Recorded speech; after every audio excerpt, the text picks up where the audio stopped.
میں نے پوچھا۔ نہیں تو پھر؟ میرے نانا کی طبیعت خراب ہے تو ان سے ملنے جانا ہے۔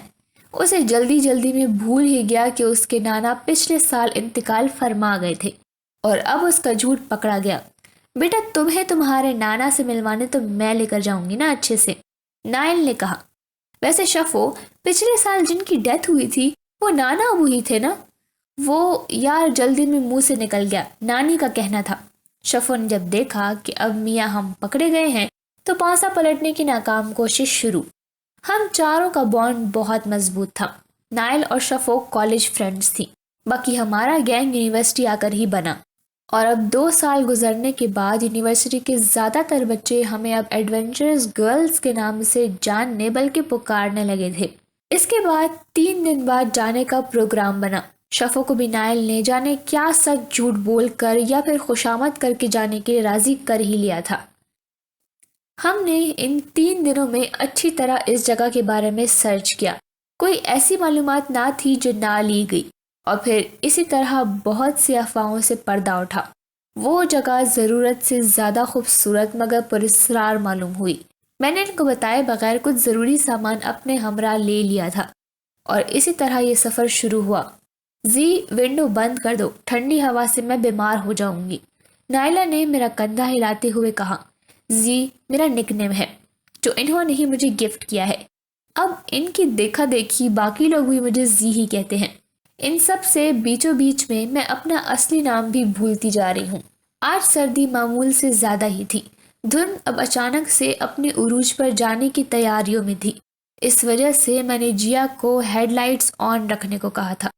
خنکی اور ٹھنڈی ہوا ہڈیوں میں گھس رہی تھی۔ میں نے بنا کچھ کہے ونڈو کلوز کر دی اور اپنے موبائل سے جنگل کے پاس کسی ہوٹل کی لوکیشن پتہ کرنے لگی۔ اسی طرح ہنستے ہنساتے باتیں کرتے ہم لوگ جا رہے تھے کہ کسی پرندے کے چیخنے کی آواز اس سردی میں دل دہلا گئی۔ جیا نے بڑی مشکل سے بریک لگائے۔ گاڑی کے سامنے اچانک سے سرخ آنکھوں والا کتا آ گیا تھا، کوئی 2 ماہ کا ہوگا، مگر سردی میں ٹھٹھراتا ہوا بیچارہ کتا۔ ہم سب گاڑی سے اترے۔ یہ سب اتنا اچانک ہوا تھا کہ باقی سب کچھ خوفزدہ سے ہو گئے تھے۔ میں نے آگے بڑھ کر کتے کو پکڑا تو وہ ٹاؤں ٹاؤں کرنے لگا۔ اسے پکڑ کر میں کار کی طرف لائی تھی کہ تبھی شفو نے ہاتھ مار کر اس کو میرے ہاتھ سے نیچے گرا دیا۔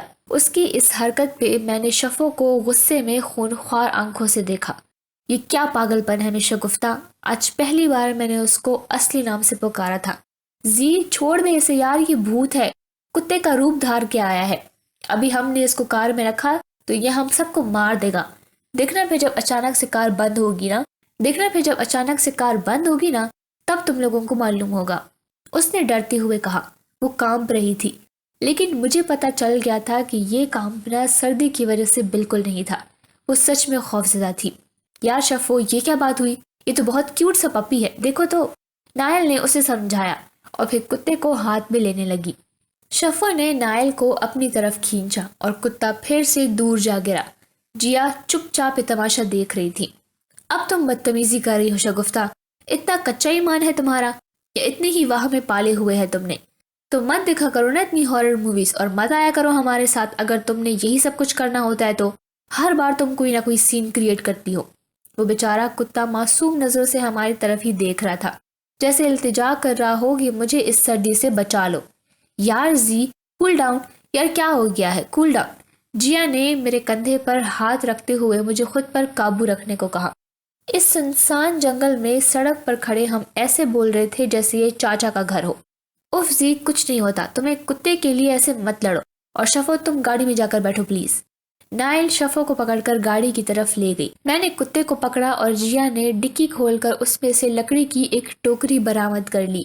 اس میں گاڑی صاف کرنے والا کپڑا رکھا تھا اور کتے کو ہم نے اس میں رکھ کر ڈکی کو بند کر دیا۔ شفو کے وہمیں ختم نہیں ہو رہے تھے، الٹا مجھ سے خفا نظر آ رہی تھی۔ اب کوئی ایک دوسرے سے بات نہیں کر رہا تھا، گاڑی میں مکمل خاموشی پھیلی ہوئی تھی۔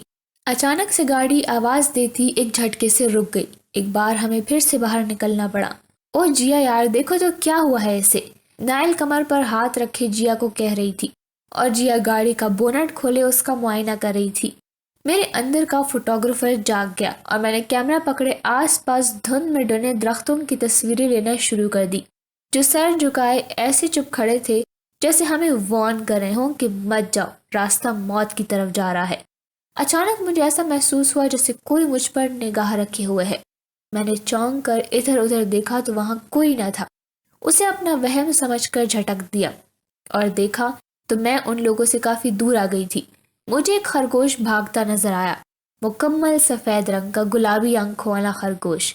میں نے ان لوگوں کو آواز دی، جیا، نائل، شفو، ادھر آؤ جلدی، یہ دیکھو کتنا پیارا خرگوش ہے۔ میں اس طرف بھاگنے لگی، مگر اب وہ خرگوش نظر ہی نہ آیا، کہیں چھپ گیا تھا۔ دور جھیل کے ساتھ ایک غار تھا جس طرف مجھے ایک سایہ سا جاتا ہوا دکھائی دیا، مگر دھند ہونے کی وجہ سے صاف نظر نہ آیا۔ اب سب لوگ میرے پاس پہنچ چکے تھے۔ ہاں، کدھر ہے خرگوش؟ ابھی تو ادھر ہی تھا، شاید ان جھاڑیوں میں چھپ گیا، آؤ ڈھونڈتے ہیں۔ میں نے انہیں اس سائے کے بارے میں نہیں بتایا اور بات واپس خرگوش کی طرف موڑ دی۔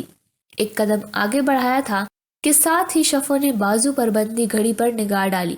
مس زی، شام کے 5 بج رہے ہیں، ابھی تک تمہارا وہ ہوٹل بھی نہیں ملا جس کے مالک سے تم بات کر چکی تھی۔ یاد ہو تو گاڑی خراب ہو چکی ہے جو کہ ٹھیک ہونے کا نام نہیں لے رہی، اور آپ ہیں کہ خرگوش نما بھوتوں کے پیچھے جانے کا شغل فرما رہی ہیں۔ خاصے تن سے کہا گیا تھا، بھائی زی چلو یار واپس ہوٹل ڈھونڈتے ہیں، ورنہ اسی جنگل میں کوارے مرنے کا شوق نہیں ہے مجھے۔ کیا مطلب کوارے مرنے کا شوق نہیں ہے؟ میں نے قدم پیچھے لیتے ہوئے کہا۔ گاڑی کی طرف میرا منہ تھا، مجھے ایسا لگا جیسے سفید کپڑوں میں اس جھاڑی کے پیچھے کوئی بھاگا ہو۔ اب تو میں نے بتانے کا ارادہ کر لیا تھا، مگر شفو کے چہرے پر خوف کے آثار دیکھ کر یہ ارادہ بھی ملتوی کر دیا۔ یہ جو بھی گیم تھا ہوشیار رہ کر کھیلنا تھا، تبھی جیت ممکن تھی۔ نائل ٹھیک کہہ رہی ہے، گاڑی کو اچانک سے کیا ہوا ہے یہ مجھے سمجھ نہیں آ رہا، سب ٹھیک ہے پھر سٹارٹ ہی نہیں ہو رہی۔ شفو ٹھیک کہہ رہی تھی، یہ جگہ ہی آسیبی ہے، وہ کتا بھی شاید بھوت ہی تھا۔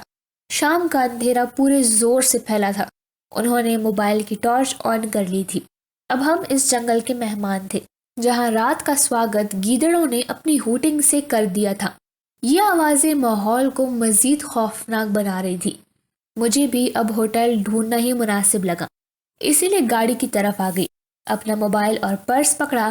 گاڑی کی ڈکی سے نائل ہمارا مشترکہ سوٹ کیس نکال رہی تھی، جیا گاڑی لاک کر رہی تھی، شفو اپنی جاگرز کے لیسز باندھ رہی تھی۔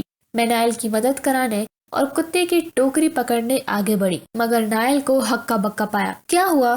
اس کی طرف دیکھتے ہوئے کہا، ساتھ ہی موبائل کی روشنی ڈکی میں ڈالی تو کتا اپنی جگہ غائب تھا، ادھر ٹوکری خالی پڑی تھی اور نائل اپنی جگہ ساکت تھی۔ امید ہے کہ آپ کو ہماری یہ کہانی پسند آئی ہوگی، اور اگر آپ اس کا دوسرا پارٹ دیکھنا چاہتے ہیں تو ویڈیو کو لائک کریں اور چینل کو سبسکرائب کرنا نہ بھولیں تاکہ آپ کو اس کے دوسرے پارٹ کی نوٹیفیکیشن مل جائے۔ شکریہ۔